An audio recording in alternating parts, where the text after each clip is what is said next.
नमस्कार दोस्तों, मैं कुमार आकाश अपने यूट्यूब चैनल एग्ज़ाम मेकर 24 में आपका स्वागत करता हूं। दोस्तों, आज के वीडियो में हम पढ़ेंगे राजा राम मोहन राय से संबंधित कुछ महत्वपूर्ण तथ्यों को जो आपकी परीक्षा में हमेशा पूछे जाते हैं। और जैसा कि जानते हैं कि राजा राम मोहन राय ने ब्रह्म समाज की स्थापना की थी, तो हम ब्रह्म समाज के भी कुछ महत्वपूर्ण तथ्यों को जानेंगे। और मुझे पूरा उम्मीद है कि आज की वीडियो आपको अच्छी लगेगी। यदि वीडियो आपको अच्छी लगती है तो आज ही हमारे चैनल को सब्सक्राइब कर लीजिए, वीडियो को लाइक कर दीजिए, शेयर कर दीजिए और बेल आइकन ज़रूर दबा लीजिए, जिससे मेरे द्वारा अपलोड किए गए वीडियो का नोटिफिकेशन आपको सबसे पहले मिले। तो दोस्तों, चलते हैं आज के अपने टॉपिक पे। तो जो हमारा टॉपिक है दोस्तों, राजा राम मोहन राय और ब्रह्म समाज। तो सबसे पहले हम राजा राम मोहन राय के बारे में जानेंगे। दोस्तों, जो राजा राम मोहन राय थे, इनका जो जन्म हुआ था 1772 ईस्वी में हुआ था। 1772 ईस्वी में हुआ था और इनकी जो मृत्यु हुई थी 1833 में हुई थी। 1833 में ब्रिस्टल में हुई थी। ब्रिस्टल में इनकी मृत्यु हो गई थी। और जो ब्रिस्टल है दोस्तों, आपका इंग्लैंड में पड़ता है। तो यहीं पे इनकी कब्र भी है ब्रिस्टल में। तो इनकी मृत्यु आपकी ब्रिस्टल में हो गई थी। और राजा राम मोहन जो राय थे दोस्तों, वे एकेश्वरवाद में विश्वास रखते थे। यानी इनका मानना था कि एक ही ईश्वर है और उन्हीं में इनका विश्वास था। और इनका यह भी मानना था कि जो वेद हैं और जो उपनिषद हैं वह भी एकेश्वरवाद का ही समर्थन करते हैं। इसीलिए इन्होंने वेदों और उपनिषदों का संस्कृत से बांग्ला में अनुवाद किया था। जैसा कि जानते हैं कि राजा राम मोहन राय कई भाषाओं के ज्ञाता भी थे। बांग्ला, संस्कृत, अंग्रेजी, फ्रेंच, तमाम भाषाओं के ज्ञाता थे। तो इन्होंने संस्कृत से बांग्ला में उपनिषदों का और वेदों का अनुवाद किया था। और इनकी जो पहली पुस्तक आई दोस्तों 1809 में, एकेश्वरवादियों को उपहार नामक इनकी एक किताब आई, जो इनकी पहली किताब थी, जिसको हम तोहफत उल मुवाहिदीन के नाम से भी जानते हैं। और यह जो किताब थी दोस्तों फारसी भाषा में थी। यानी फारसी भाषा में इनकी पहली किताब तोहफत उल मुवाहिदीन, यह आपके परीक्षा में पूछा जा सकता है, इसलिए आप इसको हमेशा ध्यान रखिएगा। एकेश्वरवादियों को उपहार या तोहफत उल मुवाहिदीन नामक इनकी पहली किताब है। 1809 में प्रकाशित हुई थी और फारसी भाषा में किताब है। और इन्होंने उपनिषदों और वेदों का अनुवाद किया संस्कृत से बांग्ला भाषा में। दोस्तों, जो राजा राम मोहन राय थे वह जॉन डीवी के दीवान भी थे। यानी जॉन डीवी ने इनको अपना दीवान बनाया था। और इन्होंने वुडफोर्ड के यहाँ भी काम किया था। वुडफोर्ड के यहाँ भी काम किए और जॉन डीवी के यहाँ भी दीवान का काम किए थे।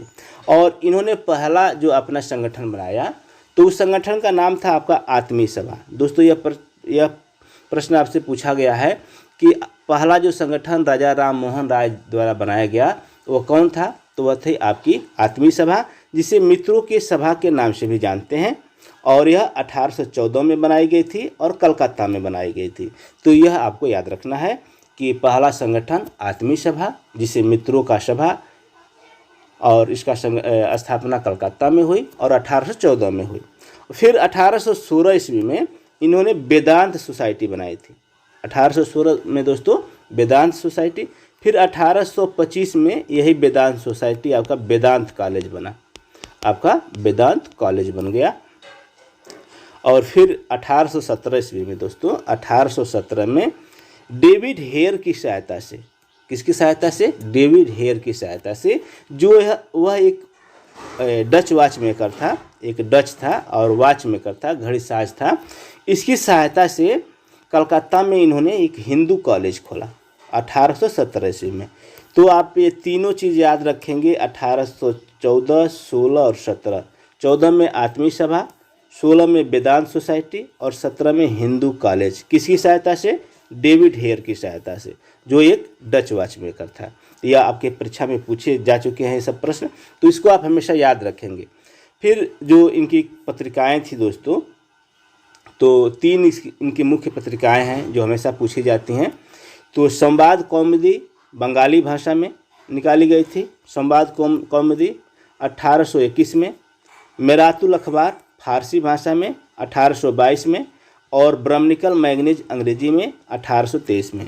दोस्तों, इनका सन प्लस इनकी भाषा आपको याद रखना है कि संवाद कौमुदी 1821, बंगाली भाषा, मेरातुल अखबार फारसी भाषा 1822 और ब्रह्मनिकल मैगनीज 1823 अंग्रेजी भाषा में। तो यह इनकी मुख्यतः 3 जो आपके पत्रिकाएं हैं, यह आपको हमेशा याद रखना है और इनका सन भी याद रखना है। तो अब किताबों की बात किया जाए तो इनकी जो पहली किताब थी, अभी आपको हमने बताया कि एकेश्वरवादियों को उपहार, जिसको तोहफत उल मुआहिदीन कहा जाता है, फारसी भाषा में थी और 1809 में आई थी। फिर जो दूसरी किताब थी प्रिंसेस ऑफ जीसस, इनकी दूसरी किताब थी और 1820 में प्रकाशित हुई, जॉन डीवी की सहायता से लंदन से प्रकाशित हुई थी। तो यह चीज़ आपको याद रखना है। और जैसा कि जानते हैं कि राजा राम मोहन राय को कई नामों से भी जानते हैं, तो इनके कई नाम हैं, ये भी आपको याद रखना है। इससे भारतीय नव जागरण या पुनर्जागरण के अग्रदूत के नाम से इनको जाना जाता है, आधुनिक भारत के पिता के नाम से जाना जाता है और नव प्रभात के तारा के नाम से भी इनको जाना जाता है। तो यह आपको याद रखना है। जबकि रविंद्रनाथ टैगोर ने दोस्तों इनको आधुनिक युग का उद्घाटनकर्ता बोला है। क्या बोला है? रविंद्रनाथ टैगोर ने, याद रखेंगे, रविंद्रनाथ टैगोर ने इनको यह आधुनिक युग का उद्घाटनकर्ता या चमकता हुआ सितारा बोला है। जबकि सुभाष चंद्र बोस ने युगदूत बोला है। युगदूत कौन बोला है दोस्तों?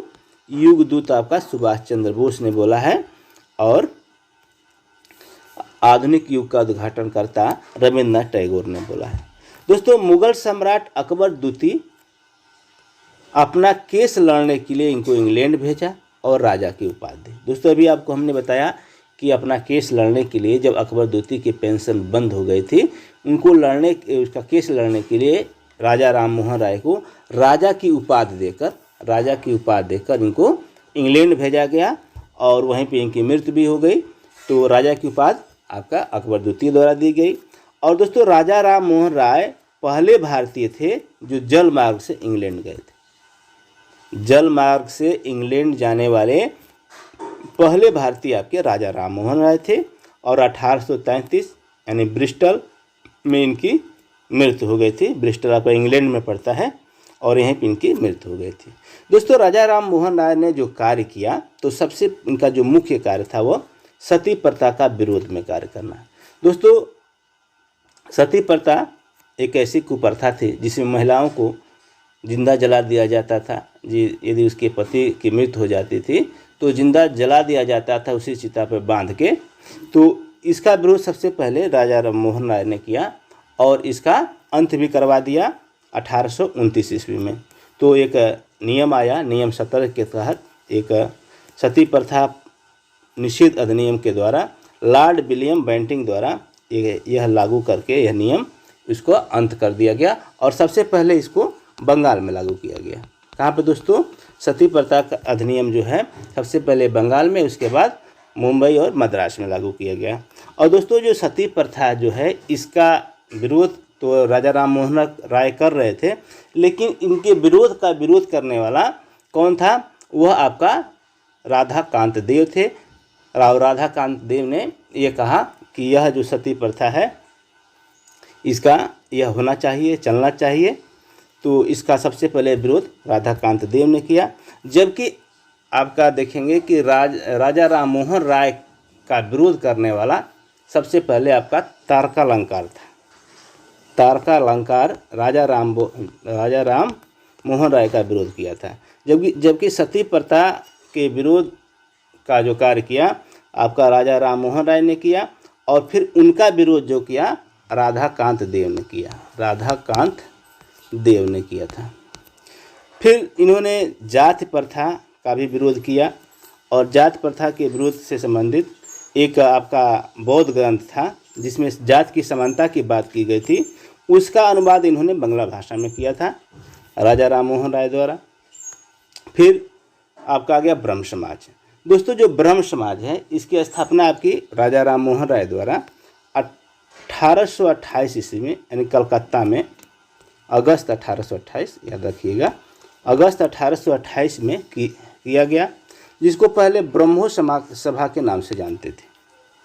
और जो ब्रह्म समाज है दोस्तों, इसका जो उद्देश्य था कि एकेश्वरवाद में विश्वास करना, यानी एक ही ईश्वर को मानना, मूर्ति पूजा का विरोध करना। दोस्तों एक ब्रह्म समाज में या ब्रह्म समाज के ऑफिस में या जो कहाँ जहाँ पे भी इसकी संस्था बनती थी वहाँ पे किसी भी प्रकार की मूर्ति नहीं रखी जाती थी, न ही कोई प्राकृतिक चित्रण हुआ करता था। तो मूर्ति पूजा का विरोध था। और उपनिषद में विश्वास, अभी आपको हमने बताया कि राजा राम मोहन राय वेदों और उपनिषदों में विश्वास करते थे और उनका मानना था कि वेद और उपनिषद भी एकेश्वरवाद का ही समर्थन करते हैं। तो उपनिषद में विश्वास था। सती प्रथा का भी बताया कि उन्होंने विरोध किया, नियम 17 के तहत कानून भी लाया गया। बाल विवाह का भी इन्होंने विरोध किया, जाति व्यवस्था का भी विरोध किया और महिला शिक्षा का समर्थन किया। दोस्तों महिला शिक्षा का भी आपका ब्रह्म समाज ने समर्थन किया। दोस्तों जब राजा राम मोहन राय जब ब्रिटेन चले गए, इंग्लैंड चले गए, तो उनके जाने के बाद जो राजा राम आपका ब्रह्म समाज का जो कार्यभार संभाला था वो थे आपके रामचंद्र विद्या बागीश। रामचंद्र विद्या बागीश जब इंग्लैंड चले गए तो उन्होंने आपका ब्रह्म समाज का कार्यभार संभाला। उसके बाद 1833 ईस्वी में द्वारकानाथ टैगोर के द्वारा, फिर 1843 में देवेंद्रनाथ टैगोर के द्वारा और 1839 ईस्वी में देवेंद्रनाथ टैगोर ने तत्वबोधिनी सभा की स्थापना की थी। और फिर इनके बाद आपका केशव चंद्र सेन ने क्या किया दोस्तों कि एक अपनी नाबालिग लड़की थी, इसका विवाह बिहार के राजा के यहाँ कर दी थी, जिससे समाज में फूट पड़ गई थी। और जैसा कि जानते हैं कि केशव चंद्र सेन जो थे वह जो कम उम्र का जो शादी विवाह होता था, लड़कियों की शादी होती थी, उसका विरोध कर रहे थे और एज ऑफ कंसेप्ट की मांग कर रहे थे। लेकिन इन्होंने अपनी ही लड़की की शादी मात्र 13 वर्ष की अवस्था में कर दी थी, जिससे देवेंद्रनाथ और केशव चंद्र सेन के बीच में मतभेद हो गया और 1865 ईस्वी में केशव चंद्र सेन को ब्रह्म समाज से निकाल दिया गया। और ब्रह्म समाज ने 1865 में ही एक नया संगठन बना लिया जिसका नाम रखा गया भारतीय ब्रह्म समाज। भारतीय ब्रह्म समाज के नाम से एक संगठन बना लिया और जो ये आपका पुराना वाला जो ब्रह्म समाज था और इसको आदि ब्रह्म समाज के नाम से जाने लगा, यानी आदि ब्रह्म समाज उसको कहा जाने लगा। फिर आपके कई ब्रह्म समाज बने। एक साधारण ब्रह्म समाज बना 1887 में शिवनाथ शास्त्री और आनंद मोहन बोस के नेतृत्व में। फिर वेद समाज बना मद्रास में केसी धरालू नायडू के नेतृत्व में 1864 ईस्वी में। और वेद समाज को ही दोस्तों दक्षिण भारत का ब्रह्म समाज के नाम से जाना जाता है। दोस्तों प्रश्न पूछा जाए कि दक्षिण भारत का ब्रह्म समाज किसे कहा जाता है, तो उसको वेद समाज को कहा जाता है। और वेद समाज जो था दोस्तों वह केशव चंद्र सेन की प्रेरणा से बनाया गया था। तो दोस्तों आज की वीडियो में बस इतना ही।